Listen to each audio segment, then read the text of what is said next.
नमस्कार। आज का हमारा अध्ययन रहेगा पवन निर्मित स्थल रूप एओलियन लैंडफॉर्म्स। अन्य वहीजात कारकों की भांति पवन भी एक वहीजात कारक है और इसके भी अपने अपर्दन, परिवहन और निक्षेपण कार्य रहते हैं।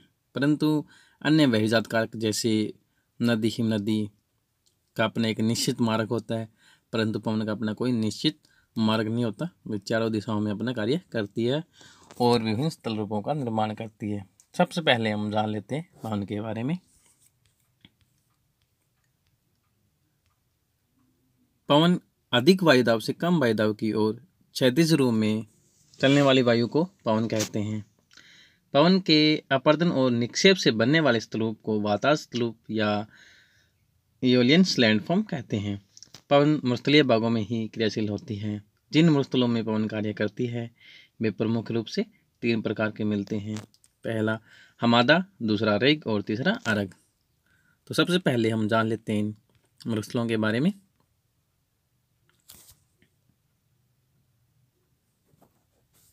सबसे पहले हमादा, ये कठोर चट्टानों के मरुस्थल होते हैं। इनको लीबिया में हमादा कहते हैं। दूसरे नंबर पे रेग। इन मरुस्थलों में कठोर चट्टानों के साथ कोमल चट्टानें भी होती हैं। इन्हें अल्जीरिया में रेग और इजिप्ट व लीबिया में शरीर कहते हैं। तीसरे नंबर पे अरग। ये रेतीले मरुस्थल होते हैं। इन्हें सारा में अरग कहते हैं। भारत में ये तीनों प्रकार के मरुस्थल मिलते हैं। नेक्स्ट, पवन के कार्य। तो अन्य बहिर्जात कारकों की भांति पवन के भी अपर्दन, परिवहन और निक्षेपण कार्य रहते हैं। सबसे पहले हम जान लेते हैं पवन के अपर्दन कार्य के बारे में। पवन प्रमुख रूप से 3 प्रकार से अपर्दन कार्य करती हैं। पहला अपवहन, दूसरा अपकर्षण और तीसरा सन्निकर्षण। तो सबसे पहले हम जान लेते हैं इनके बारे में।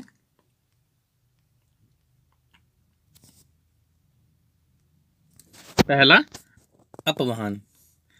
जब पवन अपक्षय से टूटे हुए चट्टानों के टुकड़ों को उड़ा ले जाती है तो उसे अपवहन क्रिया कहते हैं। यानी कि अपक्षय से टूटे हुए चट्टानों को अपने साथ उड़ाना ही अपवहन क्रिया कहलाती है। अपकर्षण। अपवहन से उड़ने वाले टुकड़ों का प्रयोग पवन चट्टानों के ऊपर औजार के रूप में करती है, जिससे चट्टानें टूटती फूटती रहती हैं। यह क्रिया चट्टानों में 6 फीट तक अधिक होती है। और तीसरे नंबर पर सन्निकर्षण। जब पवन के साथ उड़ने वाले कण आपस में टकराकर छोटे होते रहते हैं तो उसे सन्निकर्षण कहते हैं। इसके बाद में अपर्दन को प्रभावित करने वाले कारक। तो अनेक ऐसे कारक हैं जो पवन के अपर्दन क्रिया को प्रभावित करते हैं। तो सबसे पहले पवन का वेग। पवन का वेग जितना ज़्यादा होगा अपर्दन क्रिया उतनी ही तेज होगी। पवन के मंद होने पर पवन अपर्दन की जगह निक्षेप करना शुरू कर देती है। धूलकण का आकार व ऊंचाई। धूलकण का आकार बढ़ने पर और ऊंचाई बढ़ने पर दोनों ही जो कारक है वो प्रभावित करते हैं। धूलकण का आकार बढ़ जाता है तो अपर्दन की मात्रा अधिक हो जाती है। और इसी प्रकार धूलकण की ऊंचाई के साथ धूलकण की मात्रा होती है वो कम होती है, जिससे अपर्दन क्रिया कम होती है। अधिक मोटे जो धूलकण होते हैं वो धरातल के साथ ही पवन के साथ चलते हैं, इसलिए अधिकांश अपर्दन क्रिया धरातल के नज़दीक ही चट्टानों पर देखने को मिलती है। नेक्स्ट, चट्टानों की संरचना। कमजोर चट्टानें जल्दी कट जाती हैं पवनों के द्वारा, यानी कि कमजोर चट्टानों का अपर्दन पवन जल्दी कर देती है, जबकि जो कठोर चट्टानें होती हैं उनका अपर्दन बहुत बाद में होता है या टाइम लगता है उनमें। तीसरे नंबर पे जलवायु। 4th नंबर पे जलवायु। जलवायु का भी अपना प्रभाव रहता है, क्योंकि पवन का जो कार्य रहता है वो शुष्क और अशुष्क क्षेत्रों में रहते हैं और इन क्षेत्रों में पानी वर्षा ना होने के कारण जो मिट्टी होती है वो उनके कारण असंगठित रहते हैं, जिससे पवन उनको अपने साथ आसानी से उड़ा ले जाती है। तो इस प्रकार से अनेक ऐसे कारक रहते हैं जो पवन के अपर्दन क्रिया को प्रभावित करते हैं। नेक्स्ट, पवन के अपर्दन से बनने वाली स्थलाकृतियाँ। तो अनेक ऐसी स्थलाकृतियाँ हैं जिनका निर्माण पवन के अपर्दन क्रिया से बनता है। तो सबसे पहले वातकृत, ब्लोआउट, इंसेलब्रग, ज्योजन, यारडांग, गारा, बूस्तम, ड्राई कांटर, मेसा बूटी, पाषाण जालक, पवन खिड़की, पुल, या जिसे हम प्राकृतिक पुल भी कह सकते हैं। तो सबसे पहले हम जान लेते हैं वातगर्त के बारे में, ब्लो आउट के बारे में। जब पवन अपने अपवहन क्रिया के द्वारा मूर्तिली क्षेत्रों के अंदर गहरा गड्ढा बना देती है तो इसको ही वातगर्त कहते हैं, और धीरे धीरे ये गड्ढा और गहराई को पकड़ता चला जाता है, यानी कि पवन के द्वारा और ज़्यादा गहरा होता चला जाता है। और एक समय विशेष आता है कि इस गड्ढे की गहराई नीचे चोआ जिसे बोलते हैं हमारे देसी लैंग्वेज में, या हम कह सकते हैं कि पानी का जो सतर होता है भूमिगत का, वहाँ तक आ जाता है, जिससे पानी इन गड्ढों में भर जाता है और एक ओशिश का निर्माण होता है, या जिसको हम हरियाली कह सकते हैं। तो इस प्रकार से आप देख सकते हैं नेक्स्ट दृश्य के अंदर कि किस प्रकार से वातगर्त पानी से भर चुका है और इसके बाद नज़दीक एरिया के अंदर हरियाली छा जाती है। तो इसी मतलब दृश्य को ओशिश कहते हैं या मरुद्यान कहते हैं। Next inselberg. जब कठोर और मुलायम चट्टानें एक साथ होती है तो पवन के अपरदन क्रिया के द्वारा मुलायम चट्टानें उड़ जाती हैं और केवल कठोर चट्टानें रह जाती है और इनकी आकृति गुमदाकार होती है। तो ऐसी गुमदाकार जो आकृति होती है उनको इंसेलबर्ग कहते हैं। तो हम देख सकते हैं इनकी आकृति किस प्रकार से ऊपर से गुमदाकार है।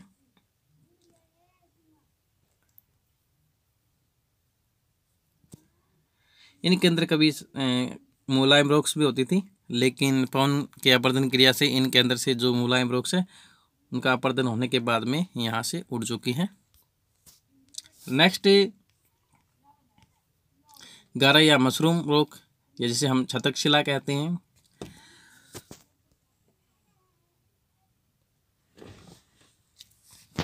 पवन का अपरदन जो क्रिया होती है वो लगभग 6 फीट तक ज़्यादा तेज रहती है। तो इस प्रकार से जब पवन किसी रॉक्स को चारों ओर से धरातल के साथ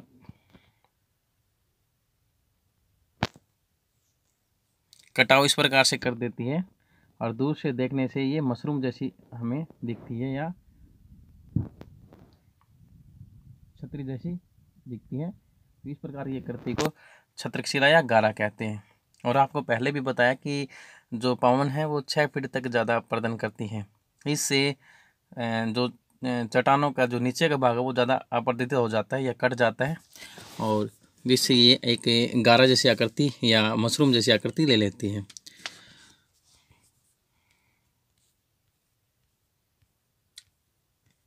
भूस्तंभ।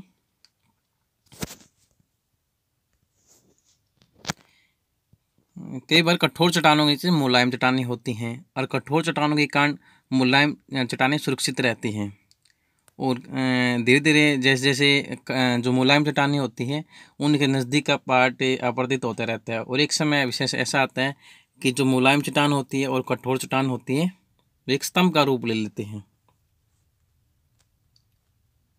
तो इसके ऊपर हम देख सकते हैं जो ऊपर का पार्ट है वो कठोर चट्टानों का है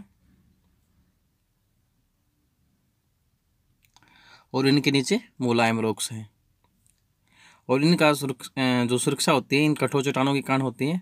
और नज़दीक की जो मुलायम चट्टानें थी वो पवन के द्वारा अपरदित हो चुकी हैं, और धीरे धीरे ओनली जो कठोर चट्टानें उनके नीचे ही मुलायम चट्टानें बची हुई हैं और उनकी आकृति एक स्तंभ जैसी बन जाती है, और ऐसी आकृति को भूस्तंभ कहते हैं।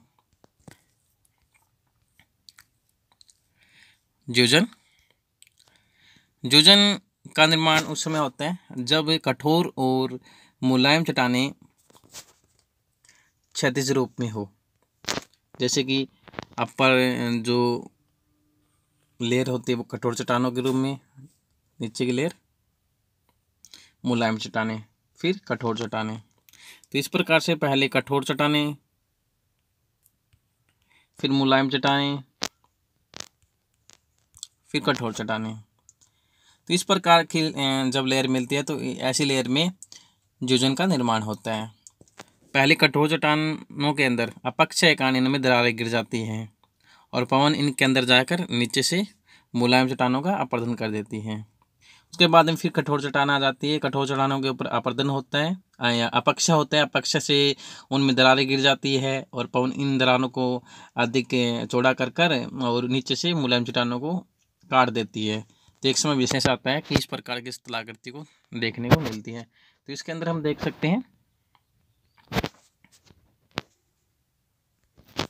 ऊपर की जो रॉक्स है वो कठोर रॉक्स के रूप में है और नीचे की जो रॉक्स है वो मुलायम रॉक्स है, और इस प्रकार से इस दृश्य के अंदर भी हम देख सकते हैं। Next yardang. इस प्रकार की आकृति का निर्माण तब होता है जब कठोर और मुलायम जो रॉक्स होती है वो क्षैतिज रूप में ना होकर, पहले हमने देखा कि ज्यूजन में वो क्षैतिज रूप में थी, लेकिन इसमें क्षैतिज रूप नहीं होता, इसमें जो रॉक्स होती है वो वर्टिकल रूप में कठोर और चट्टान जो चट्टानें होती हैं वो मिलती हैं। जैसे कि इस प्रकार से ये कठोर रॉक्स हैं और ये मुलायम रॉक्स, फिर कठोर रॉक्स, फिर मुलायम रॉक्स। इस प्रकार से जब चट्टानें मिलती है कठोर, मुलायम, कठोर और वो लंबवत रूप में मिलती हैं, तो ऐसे जब पोजीशन मिलती है चट्टानों की तो यारडांग का निर्माण होता है। तो इसमें हम देख सकते हैं कि ये जो यारडांग आकृति बन चुकी हैं इनके बीच में कभी मुलायम रॉक्स थी, और इनके जो मुलायम रॉक्स हैं वो पवन की अपरदन क्रिया से यहाँ से उड़ चुकी हैं और केवल कठोर रॉक्स यहाँ बच चुकी हैं। तो ऐसे आकृति को यारडांग कहते हैं, यानी कि इनमें से जो मुलायम रॉक्स है उनका अपरदन हो जाता है और ओनली कठोर रॉक्स ही बच जाती है, और इनका भी अपरदन धीरे धीरे पवन के द्वारा होता रहता है। नेक्स्ट मेसा। मेसा एक स्पेनिश शब्द है और इसका अर्थ होता है मेज। तो कई बार कठोर जो रॉक्स होती हैं और उनके नज़दीक से मुलायम रॉक्स से हट जाती है और ऊपर का जो पार्ट होता है वो मेज जैसा या पठार जैसा बन जाता है। तो इसमें हम देख सकते हैं किस प्रकार से, और धीरे धीरे नीचे का जो पार्ट होता है वो कट जाता है पवन के अपरदन के द्वारा, और धीरे धीरे जो मेसा है इसकी आकृति भी अपरदन के द्वारा छोटी होती रहती है। जैसे ही मेसा का आकार छोटा हो जाता है तो वो बूट या बूटी कहलाता है। तो नेक्स्ट डायग्राम में हम देख सकते हैं किस प्रकार से एक मेसा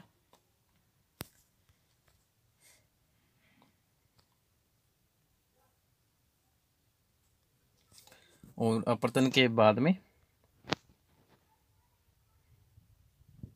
बूट बन चुका है। नेक्स्ट आकृति ड्राइंग काटर। अपक्षा के द्वारा जब मूर्तिले भागों के अंदर बड़े पत्थर होते हैं तो पवन इनको चारों ओर से इस प्रकार से अपरदित कर देती है कि ये देखने में सुडौल प्रतीत होते हैं। तो ऐसे सुंदर पत्थर को ड्राइंग काटर कहते हैं। नेक्स्ट पाषाण जालक। जब कठोर चट्टानों के अंदर मुलायम चट्टानों के अंश होते हैं तो पवन के अपरदन के द्वारा मुलायम चट्टानों के जो अंश होते हैं वो अपरदित हो जाते हैं और कठोर चट्टानों के अंदर छिद्र बन जाते हैं, और ऐसी आकृति को पाषाण जाला कहते हैं। तो इसके अंदर हम देख सकते हैं कि कितनी बढ़िया तरीके से पवन ने छिद्र बनाए हैं, और ऐसी आकृति पाषाण जाला कहलाती है। और अपरदन के बाद में ये जो छिद्र होते हैं इनका आकार बढ़ता चला जाता है और इनसे ही नेक्स्ट पवन खिड़की बनती है। जब इनका आकार बढ़ जाता है तो पवन खिड़की का निर्माण होता है, यानी पाषाण जालक से ही पवन खिड़की का निर्माण होता है। और पवन खिड़की जब आपस में मिल जाती है तो प्राकृतिक पुल बनता है, जो कि इस प्रकार से हमें नजर आता है। यानी कि पाषाण जालक, पवन खिड़की और प्राकृतिक पुल एक कर्मिक रूप से बनने वाले स्थल रूप है पवन की अपरदन क्रिया के द्वारा। तो इस प्रकार से पवन विभिन्न स्थल रूपों का निर्माण अपने अपरदन क्रिया के द्वारा करती है। अब आता है पवन का परिवहन कार्य। पवन का जो परिवहन कार्य होता है वो भी 3 रूपों में मिलता है: निलंबन, सस्पेंशन, साल्टेशन और ट्रैक्शन। यानी कि ऐसे कण जिनका आकार 2 मिलीमीटर से कम होता है तो वो हवा के साथ में उड़ते रहते हैं और इसी क्रिया को सस्पेंशन कहते हैं। और जिनका आकार 2 मिलीमीटर या थोड़ा बड़ा होता है तो वो मतलब धरातल के साथ उछल के चलते हैं और इस क्रिया को साल्टेशन कहते हैं। और बड़े पत्थर होते हैं वो जमीन के साथ रगड़ खा के चलते हैं तो इसे ट्रैक्शन कहते हैं। नेक्स्ट है पवन के निक्षेप से बनने वाली स्थलाकृतियां या स्तरूप। पवन विभिन्न स्तूपों का निर्माण निक्षेपण क्रिया के द्वारा भी करती हैं। तो इस प्रकार से उर्मिकाएं, रिपल्स, बालकोस्तूप, सैंड ड्यून्स के भी काफ़ी टाइप्स हैं, जैसे अनुप्रस्थ स्तूप या ट्रांसफर सैंड ड्यून्स, अनुदैर्घ्य स्तूप या लॉन्गिट्यूडनल सैंड ड्यून्स, बरखान स्तूप, नेवखा स्तूप, तारा स्तूप, हेवेल बैंक, पैराबोलिक और लोएस। तो ये प्रमुख रूप से इसके निक्षेप से बनने वाली स्थलाकृतियां हैं जिनका अध्ययन हम इस प्रकार से कर सकते हैं। पहली जो आकृति हमें दिखाई देती है वो उर्मिकाएं या रिपल्स। टिब्बों के अंदर या हम कह सकते हैं जो टिब्बे होते हैं वहाँ पर समुद्री तरंगों की भांति लहरनुमा जो आकृति होती हैं उनको ही उर्मिकाएं या रिपल्स कहते हैं। और ये बनती हुई बिगड़ती रहती है और इनका जो निर्माण होता है पवन की दिशा के अनुसार होता है। जैसे पवन की दिशा चेंज हो जाती है उसी प्रकार से ये आकृतियाँ भी चेंज हो जाती हैं। नेक्स्ट ट्रांसवर्स सैंड ड्यून्स, अनुप्रस्थ स्तूप, इनका निर्माण पवन के समकोण पे होता है। तो इसके अंदर हम देख सकते हैं कि जो पवन की डायरेक्शन होती है वो इस प्रकार से होती है। तो इनकी जो आकृति है तो दंतनुमा होती है। तो इसके अंदर हम देख भी सकते हैं किस प्रकार से सैंड ड्यून्स बने हुए हैं। इसका जो पवन मुखी ढाल होता है, जैसे कि हम कह सकते हैं पवन की डायरेक्शन ये है पवन मुखी ढाल। ये जो पवन मुखी ढाल होता है, एक बार फिर से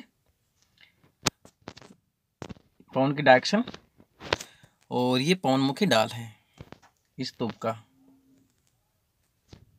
जो पवन मुखी ढाल होता है वो अवतल होता है और पवन विमुखी ढाल होता है वो उत्तल होता है और धीरे धीरे ये स्तूप आगे बढ़ते रहते हैं।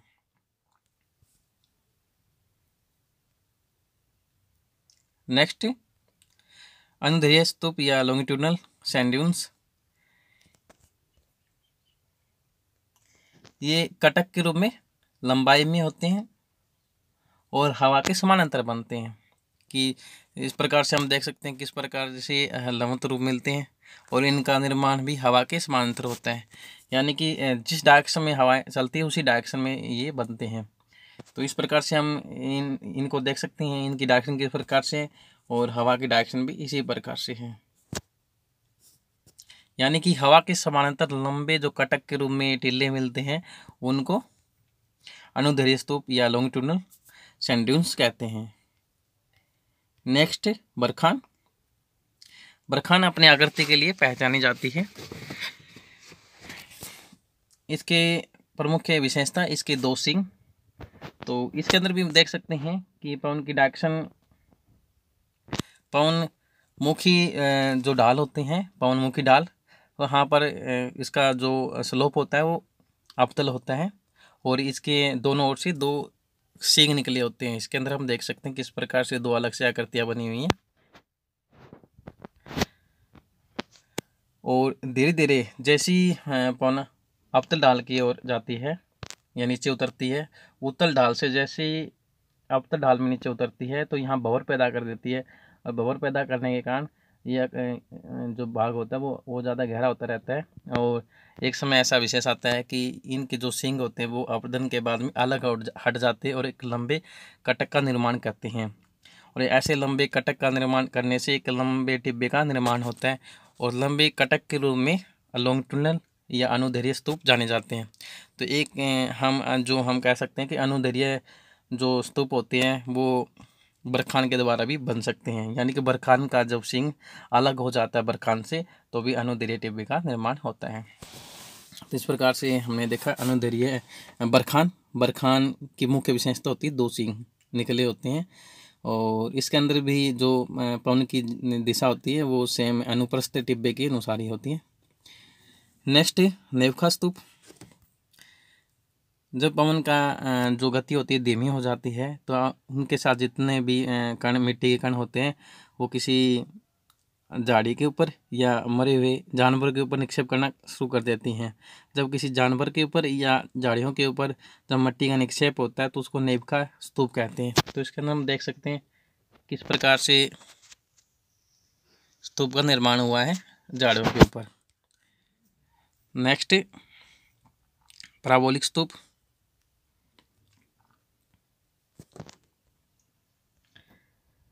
इसमें पवनों की डायरेक्शन अलग होती है बरखान से। ये देखने में बरखान जैसे लगते हैं लेकिन पवन की डायरेक्शन इसमें अलग होती है। तो इसमें पवन की डायरेक्शन इस प्रकार से कह सकते हैं कि जो अवतल ढाल होता है वहाँ से पवन का शुरुआत होते हुए उत्तल ढाल की ओर चलती है। तो ये देखने में चिमटे जैसे आकृति दिखती हैं और इनका अधिकांश जो मतलब स्वरूप है वो कोस्टल रीजन या हम कह सकते हैं तटवर्तीय क्षेत्रों के अंदर देखने को मिलता है। और ये समूह के रूप में मिलते हैं और बरखान भी समूह के रूप में मिलते हैं, लेकिन इनकी आकृति ज़्यादा समूह के रूप में मिलती है। नेक्स्ट, तारनुमा स्तूप। देखने में तारनुमा जैसे प्रतीत होते हैं। उसके बाद में लोएस। फ्रांस के अल्सेंस प्रांत के लोएस गांव के नाम से जुड़ा ये लोएस शब्द। लोएस से जब पवन के द्वारा जो महीन कण होते हैं उनका निक्षेप दूर जाके पवन करती है और एक मैदान के रूप में कर देती है तो उसको लोएस कहते हैं। और चाइना के अंदर बड़ी मात्रा में लोएस का मैदान मिलता है। जो आपको इमेज दिखाई गई है ये चाइना का लोएस का मैदान है और यहाँ से ही हवांगई नदी गुजरती है और इसकी गहराई देख सकते हैं 100 से 300 मीटर तक मिलती हैं और इससे ज़्यादा गहरे मिल सकते हैं और ऊंचाई ये 4000 से 5000 मीटर तक मिलते हैं। और लोएस उपजाऊ होते हैं, अगर पानी की फैसिलिटी मिल जाए तो बहुत बड़ी मात्रा में पैदावार की जा सकती है। फ्रांस के अंदर और इसके साथ जर्मनी के अंदर, यूएसए के अंदर और चाइना के अंदर लोएस के मैदान मिलते हैं। नेक्स्ट, अर्धभूस्थलीय क्षेत्रों में जल व पवन से निर्मित स्थल रूप। तो यहाँ पर पवन के साथ साथ जल भी कार्य करते हैं अर्धभूस्थलीय क्षेत्रों के अंदर। यहाँ प्रमुख रूप से 3 स्थलरूप बनते हैं, पेंडिमेंट, बजाडा और प्लाया। प्लाया एक स्पेनिश शब्द है, इसे प्लाया बाल्सन या सेलिनास भी कहते हैं। सेलिनास का अर्थ होता है कि ज़्यादा लवणीय युक्त जो झील होती है उसको सेलिनास बोलते हैं। तो इस प्रकार से हम दृश्य के अंदर देख सकते हैं कि पहाड़ी क्षेत्र होते हैं, उन जो पहाड़ी क्षेत्र है या पठारी क्षेत्र है या इनशेल वर्ग है उनका जो तलछटी क्षेत्र होता है जिनका निर्माण अपक्षय या जल के अपर्दन से होता है। तो ऐसे पार्ट जिसमें किसी प्रकार का मलबा नहीं मिलता उनको पेडिमेंट कहते हैं और इसका निर्माण अपक्षय और जल के अपर्दन से होता है। या कह सकते हो पर्वत या किसी पठारी या इंचल वर्ग की जो तलछटी होती है जो कम ढाल वाली होती है, जहाँ किसी प्रकार का मलबा नहीं मिलता और धीरे धीरे ये पीछे हटता रहता है, तो इसे ही पेडिमेंट कहते हैं। और पेडिमेंट से हटने वाला जो मलबा होता है वो नीचे आके निक्षेप होता रहता है और नीचे वो निक्षेप होता है, इसको ही बजाडा कहते हैं। इस प्रकार से हम देख सकते हैं ये पेडिमेंट है, पेडिमेंट के नीचे बजाडा है, यानी कि यहाँ से जो अपर्दित मलबा था वो नीचे आके निक्षेपित हो जाता है, तो इसे बजाडा कहते हैं। और बजाडा के नीचे चारों ओर से माउंटेन एरिया होता है और सेंटर के अंदर वर्षा का पानी इकट्ठा हो जाता है और इकट्ठा होने के कारण एक झील का निर्माण होता है जिसे प्लाया कहते हैं। गर्मी में प्लाया सूख जाता है, दलदली बन जाते हैं और ऐसे प्लाया को जिसमें लवणीय मात्रा ज़्यादा होती है, जैसे नमक की मात्रा ज़्यादा होती है या सैलिनिटी जिसमें ज़्यादा होती है तो उसको सेलिनोस बोलते हैं। और हमारे राजस्थान में डिडवाना लेक और सांबर लेक इसका ही उदाहरण है। अरब में इसको ममला या खबारी बोलते हैं। तो इस प्रकार से हम देख सकते हैं पेडिमेंट, बजाडा और प्लाया को भी। इस डायग्राम के अंदर देख सकते हैं किस प्रकार से प्लाया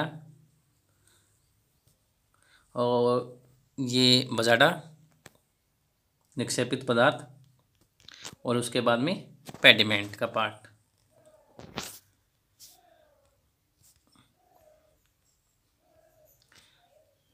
धन्यवाद। जय हिंद।